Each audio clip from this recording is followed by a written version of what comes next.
Hello friend, Radhe Radhe. কেমন আছো সবাই? তো আজকে সকাল থেকেই ব্লগটা শুরু করছি। আজকে তোমাদের সাথে মর্নিং রুটিন শেয়ার করবো। আমি কিভাবে 1 ঘন্টার মধ্যে আমার প্রত্যেকটা ঘর নিট অ্যান্ড ক্লিন পরিষ্কার পরিচ্ছন্ন রাখে, সেটা কিন্তু আমি ছেলে আর তোমাদের দাদাভাই বেরিয়ে যাওয়ার পর। এখন ছেলের তো স্কুল ছুটি, যেহেতু এক্সাম শুরু হবে বোর্ডের, সেই জন্যে।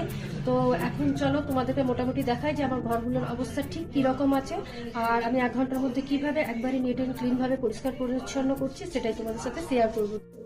তো প্রথমে দেখো বেডরুমের ঠিক এখন অবস্থা এরকম হয়ে আছে, একটাও কিছু গোছানো হয়নি, যেহেতু তোমার এই উঠেছে তারপর এখন তোমার বেডটা ক্লিন করব। তো এটা হচ্ছে এখন বেডরুমের অবস্থা। আর এরপর চলো তোমাদেরকে দেখাই আমার ডাইনিংয়ের অবস্থা। তো ডাইনিংয়ে দেখতেই পাচ্ছ প্রচুর জিনিসপত্র পড়ে আছে, জিনিসপত্র এদিক ওদিক অগোছালো হয়ে আছে, আর রান্নাঘরটাও বেশ বেশি হয়ে আছে। তো এগুলো এক এক করে আমি পরিষ্কার করব। দেখতেই পাচ্ছ রান্নাঘরের অবস্থাটাও ঠিক এরকম বেশি হয়ে পড়ে আছে, অনেক এখানে বাসন আছে। তারপর চলো তোমার এরপর দেখো ছোট বেডরুমটার অবস্থা। ছোট বেডরুমটা দেখতেই পাচ্ছ সবকিছু মোটামুটি ঠিক আছে, কিন্তু বিছানাটা একটু উলটপালট হয়ে আছে।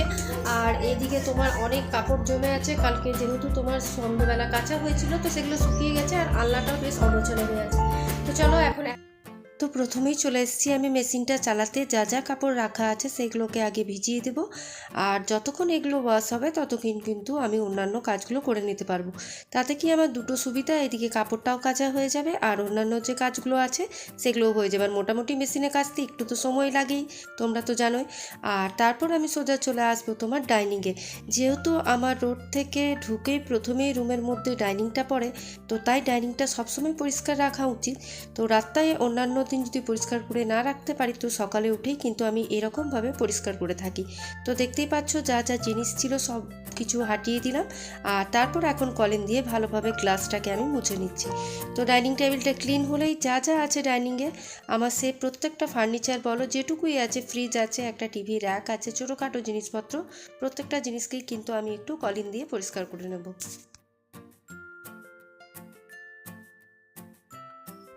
ডাইনিং টেবিলটা মোছার পর এখন আমি ফ্রিজটা মুছে নেব।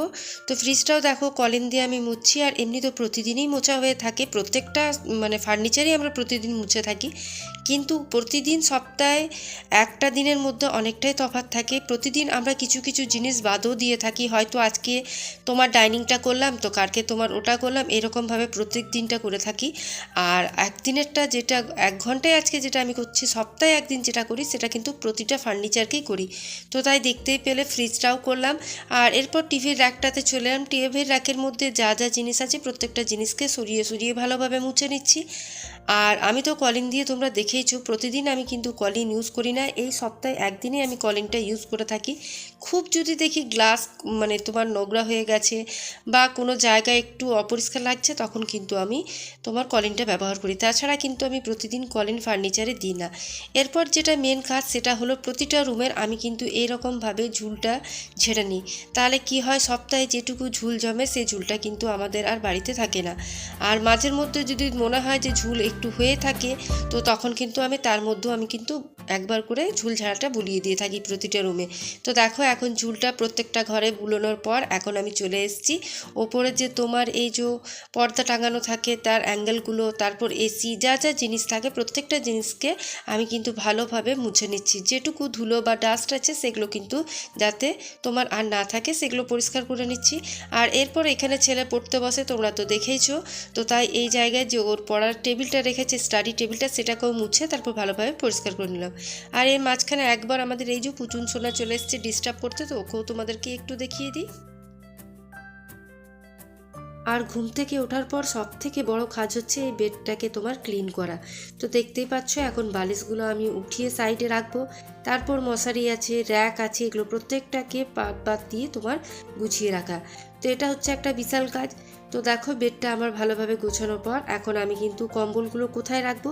তো তাই তোমরা যাদের ছোট ঘর বা জায়গা নেই তারা কিন্তু এরকমভাবে বেডের মধ্যে একটা পাশে ছোট ছোট পার্ট করে সাজিয়ে রাখতেই পারো, দেখতে কিন্তু ভালোই লাগে, খারাপ লাগে না।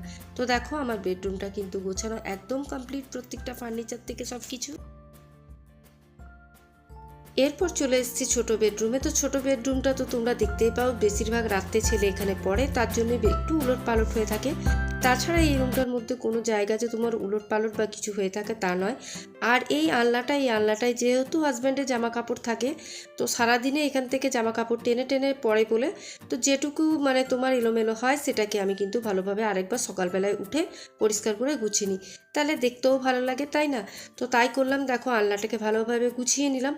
আর এখানে যা যা কাপড় আছে তোমরা তো দেখলে, এক মানে চেয়ারের মধ্যে এক চেয়ার কিন্তু কাপড় আমার জমা করা আছে, তো সেগুলোও এখন ভাঁজ করে নিতে হবে।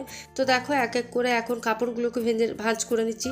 প্রত্যেকটা ঘরের প্রত্যেকটা ফার্নিচার আমার পরিষ্কার হয়ে গেছে। আর ফার্নিচার বলতে তোমরা দেখতেই পাও প্রতিদিন কতটা আমার ফার্নিচার আছে, তো যেটুকু আছে সেগুলো প্রত্যেক দিন পরিষ্কার করার, আর একদিন সপ্তাহে আমি যেভাবে পরিষ্কার করি সেগুলোই তোমাদের সাথে শেয়ার করলাম। এইদিকে কাপড়টা ভাঁজ করে এখন কাপড়ের জায়গায় রেখে দেবো, আর তারপর সোজা চলে আসবো আমি এই রান্নাঘরটা পরিষ্কার করতে। এখন রান্নাঘরটা পরিষ্কার করার মেন উদ্দেশ্য হলো যা যা তোমার বাসন কোসন আছে সব কিছু এখন আমি সিঙ্কের মধ্যে নামিয়ে দেবো। তারপর তোমার পুরো রান্নাঘরের কাউন্টার টপ থেকে শুরু করে সব কিছু ভালোভাবে একবার মুছে নেব। আরও দুটো ক্লিপ ছিল যেটা আমার কিন্তু ডিলিট হয়ে গেছে, কি করে আমি জানি না। সেটা হলো আমি জানলা আর দরজাগুলো কিন্তু পরিষ্কার করেছিলাম, সে ভিডিওটা কিছুতেই আর খুঁজে পাচ্ছি না। যাই হোক, কোনোভাবে আমার ডিলিট হয়ে গেছে। আমার এর আগে মানে রান্নাঘর পরিষ্কার করার আগে ঘর যখন আমি পরিষ্কার করেছিলাম তখন কিন্তু আমি প্রত্যেকটা দরজা জানলা আছে প্রত্যেকটাকেই কিন্তু আমি ভালোভাবে একটা ভিজা ন্যাকড়া দিয়ে মুছে দিয়েছিলাম। আর তোমার দরজাগুলো যেহেতু আমার কাঠের, তো আমি প্রত্যেকটা দরজায় একটু করে নারকেল তেল দিয়ে দিয়েছিলাম। তো এই ছিল আমার ঘর ক্লিনিংয়ের কাজ। তারপর চলে এসেছিলাম রান্নাঘরে। তো রান্নাঘরে দেখতে পেলে বাসন কুসন যা ছিল সব নামিয়ে নিয়েছি। আর এখন কাউন্টার টপটাকে ভালোভাবে মুছে নিলাম, ওভেনটাকেও ভালোভাবে মুছে নিলাম। আর এই র্যাকটা যে দেখছো, এই র্যাকটাকেও একবার আমি ভালো করে ভিজে ন্যাকড়াটাকে দিয়ে মুছে নেব। তাহলে সারাদিনে যেটুকু ধুলো পড়েছিল রাত্রে বলো যখনই বলো সেটুকু কিন্তু আমার একদম ক্লিন হয়ে গেল। এরপর কিন্তু আমি র্যাক ট্যাক মুছি না, শুধু ওভেনটাই মোছা হয় আর তোমার ওই কাউন্টার টপটাকে ভালোভাবে ক্লিন করা হয় দুবার ধরে। আর এরপর এখন দেখো মশলাদানিগুলোকে সরিয়ে সরিয়ে, প্রত্যেক দিন তো এগুলো সরানো সম্ভব হয় না, তো তাই সপ্তাহে একদিন এরকম সরিয়ে সরিয়ে আমি কিন্তু ভালোভাবে ক্লিন করে নিই। আর যখন মনে হয় যে জিনিসটা আমার একটু তেল চিটে ভাব লাগছে তখন আমি সেই জিনিসটা কিন্তু সিঙ্কে নামিয়ে ভালোভাবে মেজে নিয়ে থাকি। তো এখন দেখো এই জায়গাটা ক্লিন করে তারপর আমি টাইলসটাকেও কিন্তু ভালোভাবে মুছে নিলাম।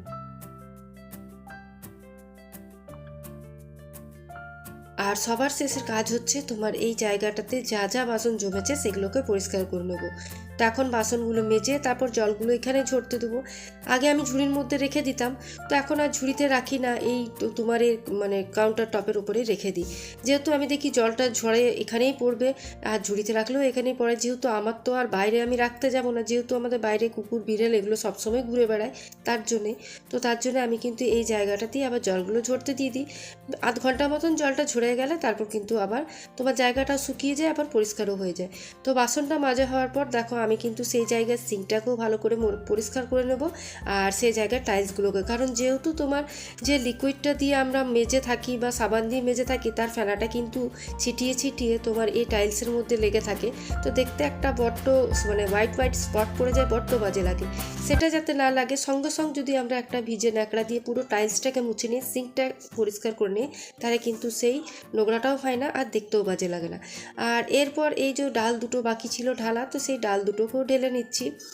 আর এর মাঝখানে তোমার ঘরে এখন যে দিদি কাজ করছে বলেইছিলাম তোমাদেরকে আগের দিনের ভিডিওতে, যে একটা দিদি কাজ করছে সে এখন শুধু ঘরটা মুছে দিয়ে যায়, তো কিন্তু আমার ঘরগুলো পরিষ্কার করার পর ঘরটাকে মুছে দিয়ে গেছিলো, তো তাই আর সেটা তোমাদের সাথে শেয়ার করলাম না। কাজের লোককে দেখানো আমার একদম ইচ্ছে নেই, আর আমি দেখানো পছন্দ করি না, কাউকে ছোট করে কোনো লাভ নেই তার জন্যে। আর এরপর তোমাদেরকে একটু ঘুরে দেখায় আমার প্রত্যেকটা রুম ক্লিন করার পর দেখতে কতটা ভালো লাগছে, তাই না? তো তোমরা তো দেখেইছো আমার যেটুকু জিনিসপত্র আছে সেটুকুই তোমাদের সাথে শেয়ার করি আর সেটুকুই দেখাবার চেষ্টা করি। তো দেখতে পেলে ছোট রুম, তারপর ডাইনিংটা দেখো। আর এখন সবে সময় হচ্ছে 9:30 মতন, আর এখানে ছেলে পড়ছে। আর এই যে টিভি এরিয়াটাও দেখো খুব সুন্দরভাবে গুছিয়েছি, আর ছেলের বেডরুমে পড়ছে, তো বেডরুমটাও আমার ক্লিন হয়ে গেছে, তোমরা তো দেখেইছো। তো ব্যাস এই ছিল আজকের ব্লগ। আর তোমাদের যদি ভালো লাগে অবশ্যই পাশে থেকো, একটা লাইক কমেন্ট আর চ্যানেলকে সাবস্ক্রাইব করে আমার পাশে থেকো। তো আজকের মতন এইটুকুই, ভালো থেকো, সুস্থ থেকো, সবাইকে ভালো রেখো আর মুখে একটা স্মাইল রেখো। টাটা।